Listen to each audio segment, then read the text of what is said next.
जी star news से आइए डालते हैं आज की मुख्य खबरों पर एक नजर। जिहादियों पर रोक नहीं लगी तो यह आखिरी महाकुंभ होगा। कानपुर में नरसिंहानंद गिरी बोले हैं, कुंभ कुछ सनातनियों के वैभव के स्थान बनकर रह गया है। गाजियाबाद के डासना मंदिर के महंत आचार्य यति नरसिम्हानंद गिरी ने कहा कि देश में जिहादियों की संख्या तेजी से बढ़ती जा रही है। अगर इसी रफ्तार से इनकी संख्या बढ़ती रहे तो यह आखिरी महाकुंभ होगा। भविष्य में फिर एक भी कुंभ आगे न लग सकेगा। मंदिर भी ना बचेंगे, घरों में बेटियां तक नहीं बचेंगे। कश्मीर में जो हिंदुओं के साथ हुआ वह हर जगह हर घर पे होगा। यह बातें नरसिंहानंद ने कानपुर में कही। वहीं आज मीडिया से बातचीत कर रहे थे। वक्फ की सभी जमीनों से कब्जा हटना चाहिए। नरसिंहानंद गिरी ने कहा कि मैं आज कानपुर में सनातन वैदिक राष्ट्र की बात करने आया हूं। शिविर में एक जाति विशेष के युवक के पकड़े जाने पर कहा कि वो मुस्लिम था। मैं काफी समय से मुसलमानों के टारगेट पर हूं। पूरी दुनिया से मुझे मारने की जिहादी पहुंच रहे हैं। मेरी दुनिया में मेरे लिए सर तन से जुदा के नारे लगते हैं। मैं अपने शिष्यों की वजह से आज जिंदा हूँ। वक्फ के बयान पर नरसिम्हा ने कहा कि प्रयागराज के कुंभ वक्फ की जमीन पर हो रहे हैं। इस सवाल पर कहा कि 1 इंच भी जमीन वक्फ की नहीं है। इनके बाप दादा पहले से ही जमीन लेकर पाकिस्तान जा चुके हैं। मैं तो सरकार से मांग करूंगा कि जहां भी वक्फ ने कब्जा कर रखा है उन सभी जमीनों को कब्जा हटाना चाहिए। कुंभ का अभी दुरुपयोग हो रहा है। सन्यासी भिखारी होते हैं, उनको मोह माया से दूर रहना चाहिए। दान की किसी भी चीज से उन्हें अहंकार नहीं करना चाहिए। महाकुंभ सनातन के प्रचार का सबसे बड़ा प्लेटफॉर्म है। और तमाम बातें क्या कुछ कह रहे हैं नरसिंहानंद गिरी जी, आइए सुनते हैं। ये मेरा नाम है यति नरसिंहानंद गिरी। मैं श्री पंचदश नाम जून अखाड़े का महामंडलेश्वर हूँ और प्रयागराज कुंभ से आज कानपुर आया हूँ। हम लोग 24, 25 और 26 में एक कार्यक्रम करें जिसका नाम है धर्म संवाद। और धर्म संवाद का उद्देश्य है कि हम हिंदुओं की जो स्थिति आज इस्लामिक जिहाद के परिप्रेक्ष्य में है उस पर हम लोग चिंतन करें। हिंदुओं की बहुत सारी समस्याएं, भारत राष्ट्र की बहुत सारी समस्याएं हैं, लेकिन आज की जो सबसे बड़ी समस्या ये है कि अगले आने वाले केवल 10 वर्षों में हम सबका हाल ऐसा हो जाएगा जैसा बांग्लादेश और पाकिस्तान के हिंदुओं का है। आप देख रहे हैं पाकिस्तान में तो ये बहुत दिनों से चल ही रहा है, वहां ज्यादातर हिंदुओं को खा गए इस्लाम के जिहादी। बांग्लादेश में स्थितियां तो खराब थी, लेकिन एकदम जो अगस्त से बिगड़ी हैं, वहां हमारे लाखों भाई बहन मार दिए गए। हमारी बेटियों से सड़कों पे कट्टरपंथी मुल्लाओं ने और उनकी भीड़ ने बलात्कार किया। हमारे मठ मंदिर तोड़ दिए गए।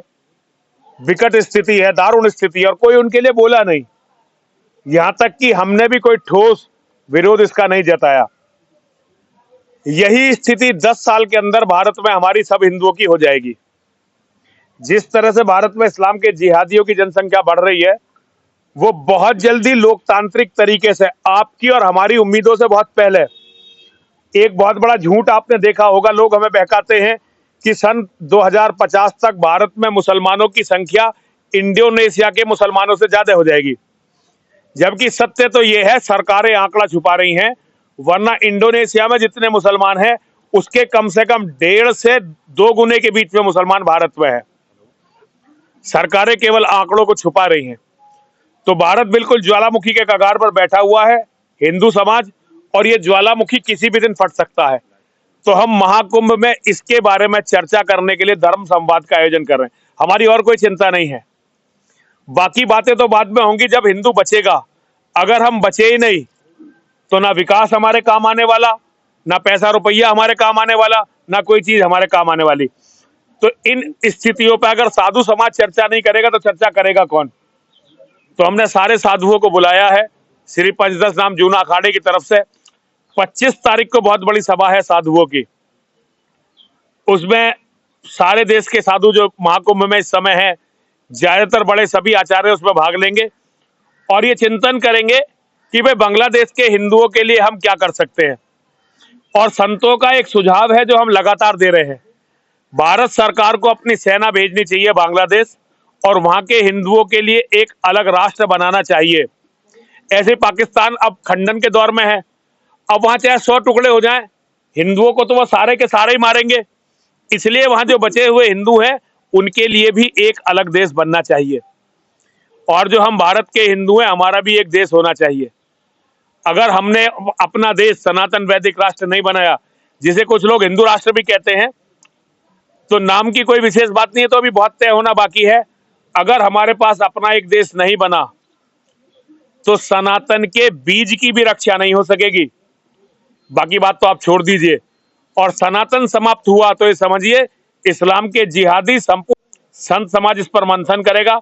इसी के लिए सहयोग मांगने और इसके लिए सहायता मांगने, समर्थन मांगने आज मैं कानपुर में हूँ। 25 तारीख को जो सनातनियों का जो धर्म संवाद जी हो रहा है वो कहाँ पर आयोजित होगा? जूना अखाड़ा, श्री पंचदश नाम जूना अखाड़ा का जो समष्टि पंडाल है गंगा के किनारे, पंचदश नाम जूना अखाड़ा सनातन धर्म की सबसे बड़ी संस्था है। इससे बड़ी संस्था कोई नहीं है। तो हमारा कुंभ में जो समष्टि पंडाल लगेगा उसी में होना है। ये एक तरफ सनातन बोर्ड की मांग भी बड़ी तेजी से, देखिए, सनातन बोर्ड की मांग का हम समर्थन करते हैं।